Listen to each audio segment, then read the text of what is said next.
Could it be high prices? Is that the villain? Could it be the single family rental corporations? Are they the villains? Well, this particular article here starts off a couple of years ago, and the writer says, I met the villains of America's housing market a couple of years ago, and it wasn't in some ivory tower or private island. Instead, it was a gathering it was a gathering of the country's most reviled homebuyers, and it took place in a reasonably plush hotel in the desert near Phoenix. Now, I'm not sure where this conference was held 2 years ago, but there's several conferences that happen throughout the year, so I'm not sure which conference this fellow went to, but uh, seems that he doesn't really have much of a liking for these SFR companies. The attendees were employees and representatives of the single-family rental companies. Single-family rental companies being a relatively new constellation or collection of private equity firms that some of which have gone public, like BlackRock and some of these other ones. And so, really, these companies, what they do is they buy a lot of houses. They buy a lot of houses every year, and there's a lot of these companies out there. I mean, there's a list this long here. It's a pretty long list. There's a couple of dozen big companies out there, and that's their primary function is to buy single family rental properties and rent them out. And when the time comes, they will dispose of the properties when it makes sense in the numbers. Sometimes they'll hold these properties for years and years and years and then decide, okay, well, here's a subset of homes. Let's go ahead and offload these homes and reposition our cash so that we can buy homes again in the next year when we really feel like prices are going to be dipping a little bit. And that's kind of where we're at with this right now is a lot of these companies are looking at 2024 thinking, it's funny, they looked at 2023 the same way, really thinking that they were going to be able to go into the year, whether it be 23 or 24. They're always looking ahead to the new year thinking, okay, well, we can buy us a fresh crop of homes, get these things rented out, boost our portfolio a little bit, and take these things under rental management. And so this is kind of what they do. It's just a primary function of what they do is just renting these homes. They do provide a good quality product in most cases. I know companies like Progress Residential, Main Street Renewal, and some of these other large holders of real estate. They do a good job of taking care of their properties. They've got good tenant relations, good maintenance on these properties, and usually they will rent them out for top dollar as well. So, but they are buying up a lot of homes, and there is a certain contingency of folks out there that believe that these folks are buying so many homes that it's contributing to the low levels of inventory, and it's cheating consumers out of the opportunity to get into home ownership. Well, that could be true to a certain degree, but can't really see that it's having that big of an impact on the market. I mean, these SFR companies really make up less than 10% of the home sales every year. So, are they truly scooping up all of the inventory and making it impossible for a first-time home buyer to find a home for themselves? It's hard to say, but that's what a lot of people think. Meanwhile, these big corporations, they continue to continue to build equity, and like this year, we've seen some of these companies actually put properties back on the market for sale. So they are, and so when they buy these houses, yeah, they're buying houses that first-time home buyers may find attractive and get into, but they're the ones that got there first. When you put a house out on the open market like that, it's usually first come, first serve, right? Or, best offer. Um, And so a lot of times these companies, when they buy these houses, they are putting in strong offers. They're all cash offers. They're very attractive to a lot of sellers because, yeah, while they may have an inspection and go through a typical routine of home buying in terms of having the inspection and then maybe going back to the seller for additional concessions after the inspection. It's still a very easy transaction for most sellers, and when the offer is typically pretty strong to begin with, and a seller finds it attractive, and there's no appraisal contingency, there's no mortgage contingency, and generally closing in 20 to 30 days. So for a lot of sellers, it's a pretty good deal to be able to sell their home to one of these big corporations that turn around and rent it out.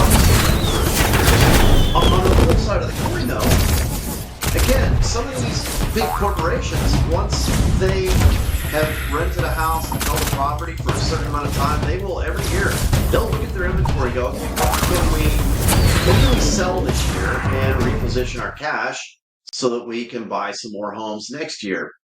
And so that's a typical routine for these folks. They'll put houses up for sale as well, but you don't hear much about that. Now, the houses that they put up for sale, again, they're going to put up clean, move-in ready type of homes, and these are homes that are typically priced such that first-time home buyers and entry-level buyers will find them attractive. And so while they may be scooping up houses on one side, they're also putting new product out on the back side, on the other side over here. And so, really, while this particular author of this article claims that these folks are literally just buying all the houses and they have deep pockets and they're crowding Americans out of the marketplace. Well, again, that may be happening when some buyers are looking for a home for sale, but I can almost guarantee you that when these home buyers go and look for homes for sale, some of the homes on their list are going to be offered for sale by these very same companies who are scooping up other houses. So, to say that these folks are really the villains in the housing market, yeah, I'm not so sure I really buy into that. There was another. There's another subset of folks that also tend to believe that these single-family rental companies are the villains in the marketplace because there was a new bill proposed in the legislature up in Washington, and it says here a new bill proposes kicking Wall Street investors out of the U.S. housing market. But would it improve affordability? That's a good question. Would it improve affordability? It's hard to say until you really kind of get into that. But these lawmakers, many of which it appears are on the blue team, introduced a bill that would force the institutional buyers to sell off their homes over a 10-year period. That could be kind of dangerous. If you're asking these folks to sell tens of thousands of homes over the next 10 years, it could flood the market with properties and suddenly push the supply and demand factor in another direction. You can swing the pendulum the other way. We all know that right now, over the last couple of years, it has been tough to buy houses because, number one, prices have been going up like crazy. Back in the pandemic days, which are gone now, in case anybody didn't know, the pandemic is gone, and so is pandemic real estate. So get over that one. But during that time period in 2020, 2021, we did see housing prices really kind of go through the roof. Inventory was low because nobody really wanted to move while there was a pandemic, and everybody wanted to find a home where they could lock down, right? And so it pushed a lot of people out to buy houses. Bidding wars ensued. Prices went through the roof, and the market was absolutely crazy, right? People were buying homes and paying way over list price. And then suddenly, that all came to a screeching halt in, what was it, 2022, I guess, when interest rates started going up. So interest rate, that's a whole other story. While the interest rates did have an effect on the market, and they're still having an effect on the market. Matter of fact, this year, home sales are down is at the lowest levels in many, many years. There's a lot of data to back that up, and someday when I get an editor for my videos, we'll be able to throw up some good graphics for you and show you some of the data that we're leaning on when we give you this information. So back to this this proposed bill. I mean, the bill aims not only to ban hedge funds from amassing large portfolios of single-family homes, but also forces them to sell off their portfolios. It says the bill would require hedge funds to sell at least 10% of the total number of their homes they currently own per year over a 10-year period. So they're looking to get these companies, these Wall Street-backed companies, out of the single-family housing market. You know, this all started to evolve probably around 2010 to 2012 towards the end of the last recession that we had. These companies started to come around, and they originally started off buying homes. And I know this because I was helping them buy homes back at that time, and I had listings that I was selling to them. And they were actually going out to the foreclosure sales because there was still, back at that time in 2010, 2011, still a ton of foreclosures happening across the country. And so these single-family rental companies would go into these foreclosure sales and actually buy a ton of homes right there on the courthouse steps, as they say. And so that they started amassing their inventory. They really didn't know what they were doing at first. They were just buying these homes at the foreclosure sale, and oftentimes had to go and evict the former mortgagors and then do repairs on the property. And so a lot of times they really didn't know what they were getting into in the early days, but they went ahead with these cash purchases. Their mission was to buy houses because they saw an opportunity over the next few years that with housing prices so low at that time, at the point in time, that housing prices to go was up over the next 10 years. And that's exactly what happened. So these smart folks, they rolled the dice, and it worked well for them. And so now they've over the course of the years, they've continued to purchase homes, and they buy more homes every year, and then after about 4 or 5 years, you started to see some of them sort of like all trading out their inventory. And they put some of their old inventory back on the market, recoup some of their equity that they've built up, and then they go out and search for more properties to purchase. And so as the market ebbs and flows and goes up and down, so does the activity of these single-family rental investors. And over the course of the last, I don't know, couple of years, since the pandemic started going away, investors got more serious on buying houses. They don't really worry about interest rates, right? Because they're buying with big cash. They've accumulated lots of cash and equity, and that's how they position themselves in these marketplaces to buy these homes. Just come straight in with cash. You don't have to worry about their cost of money, really. And so, yeah, it's kind of interesting to see how this is playing out. This bill, I personally, I don't think it's a lot of sense to have a bill like this come into law. And we'll see how it goes, but I can't see that this is really going to gain a lot of traction here. And I think, again, while their intent is good, and that is to provide more inventory for consumers, that's a good train of thought, right? I mean, we all want first-time buyers and entry-level buyers to get into homeownership, because truly that's where families aren't able to build their wealth by buying a home.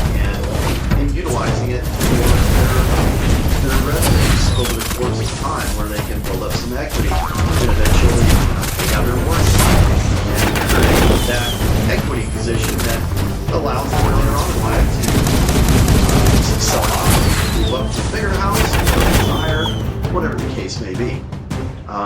But I do think that this bill is going to gain a lot of traction. This article about the villains, while it's a very colorful article, I don't actually believe that these folks are the villains. They've been doing this sort of stuff for quite some time now and have really become part of the housing market ecosystem, if you will. So Crystal I of think if you Cellulose. were to suddenly pull these big investors out of the marketplace, we would have a drastically different market. Would sellers be able to sell to all cash buyers? Would there be as many cash buyers out there who are willing to pay 90 and 95% full retail value of properties? I don't know. Remains to be seen. But anyway, that was a topic I really wanted to cover today. I thought it was really interesting. The big conference, I guess it went off really well. A lot of these folks seem to have had fun out there, and then you get these the other side of the coin where folks are not real happy with these big corporations. But clearly, these big corporations, they know what they're doing. They're doing it pretty well, and they are providing a lot of Americans with a place to live in terms of single family rentals. So it's not such a bad thing to have these folks as part of our ecosystem. They're good to work with. I still sell a lot of houses to them. Sold one last month to one of the big single family rental investors. And so, it's always good to have those kind of buyers who you call upon and say, hey, I've got this house. It's at the right price. Do you want it? Sure. Thanks. Okay. So, well, that's about all we have for today. Hopefully you found this interesting, if not informative. So, yeah, please give us a thumbs up, hit our subscribe button. We're trying to build our channel up. Like I said, looking to hire a video editor pretty soon. So hopefully our videos will be a little more visually entertaining for you. We'll have some graphics and some data and some charts that we can share. And maybe even some other colorful pieces to our video to delight you. So anyway, thanks for tuning in, and we will see you next time. This is Real Estate Rundown, and we're out here on December 12th. Thanks. Bye-bye.